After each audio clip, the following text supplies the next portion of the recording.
Hello and welcome everyone. This is Type V3 with an S.H.Figuarts review of the mighty Thor, based on his appearance in the film The Avengers Age of Ultron.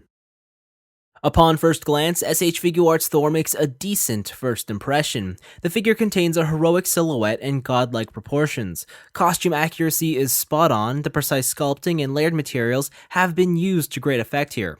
Color choice is correct too, with nothing seeming to be out of place. The silver pieces could have been highlighted a bit more, though they are bold enough as it is. The huge red cape has a nice relaxed shape to it, and the slight black shading give it a sense of realism. I was surprised to see how well the joints remain hidden throughout the figure, even his bare arms aren't all that distracting. I especially enjoy Thor's long blonde locks too, as they're as majestic as a lion's mane. On the other hand, for all these positives, I do think Thor's presentation could have been better.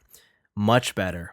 For starters, the costume itself would have benefited greatly from extra highlights and shading, as the dark navy drowns out the finer details. It would have been nice to see the connection of the plastic cape have a smoother transition instead of a harsh line across the top of Thor's back. Finally, and this is the big one, literally, Thor's torso is too large. It just makes him look fat from almost every angle. It's a strange design aesthetic, as Bandai actually slimmed down the other S.H.Figuarts Avengers in their stylization. Overall, Thor is a good-looking figure, but there is obvious room for improvement. When it comes to the face sculpt, well, it too looks just okay. I mean, while it doesn't look exactly like Chris Hemsworth, I can see the vague resemblance. If anything, it's the lifeless yet simultaneously shocked expression that's the real letdown here. I don't know what to make of it. To stack on more disappointment, the figure doesn't include any other face options, so this look is permanent. Although you are provided with two pairs of additional eyes that let the figure look left and right. It's the same feature that was seen with S.H.Figuarts Captain America.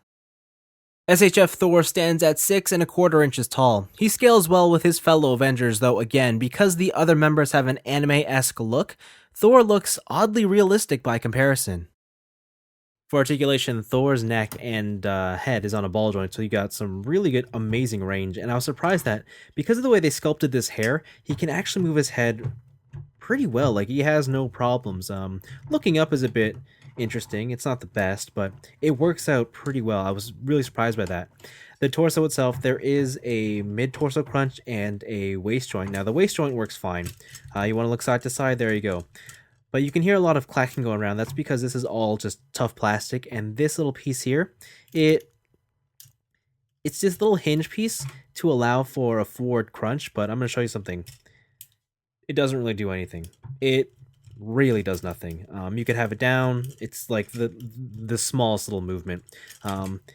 Backwards is pretty good. I mean, you can get a lot going back, but front is pretty useless. And this piece here is just a soft little soft plastic material that you can move around independently.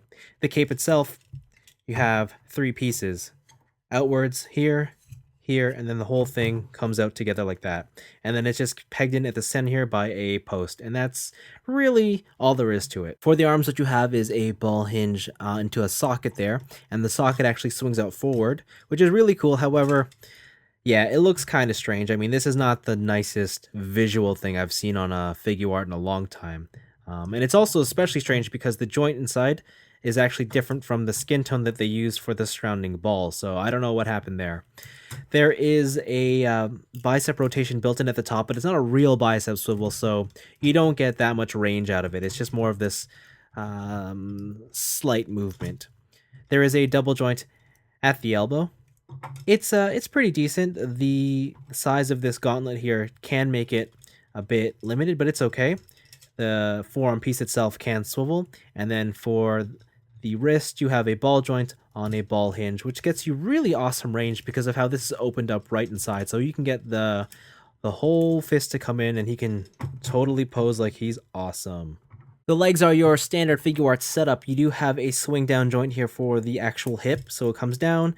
And I was surprised how well he could kick forwards and how well he can kick outwards. So pretty good there. There is an integrated thigh swivel. It works well enough. And it blends in with the costume well enough too. Double jointed knees, however, that's the maximum bend you're getting out of them. And the problem is this boot section here just pops up enough, and there's not a big enough cut at the top of the knee joint here. So the combination of both means that you won't get a big bend in the knee, but the knee pad looks okay. The ankle is a ball hinge, so you go forward.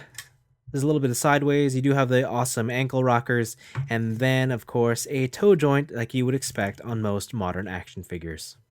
Thor has good articulation, though definitely not top tier in the realm of S.H.Figuarts. The stiff torso is the major limiting factor, otherwise, it's acceptable. There aren't many accessories included with Figuarts Thor. For hands, display options are limited to fists and open palms. From here, you're given one final pair of hands which are gripping fists. These are meant to wield Thor's famous hammer, Mjolnir. It's a fantastic looking accessory and may even be the nicest thing included in the entire package. The figure can hold the weapon well enough, and its all plastic construction means there's no weight issues either.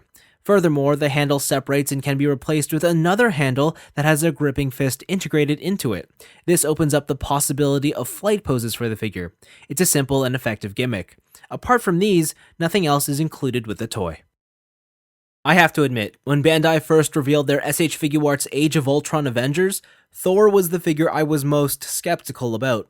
The promotional images never quite looked right to me, and the lack of accessories had me question the price tag.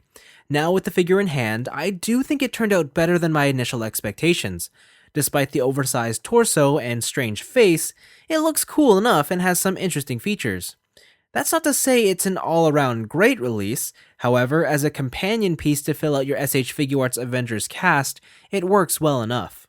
I'll get straight to it. I wouldn't recommend SHF Thor as a solo purchase, especially if you're only after the very best Avengers release.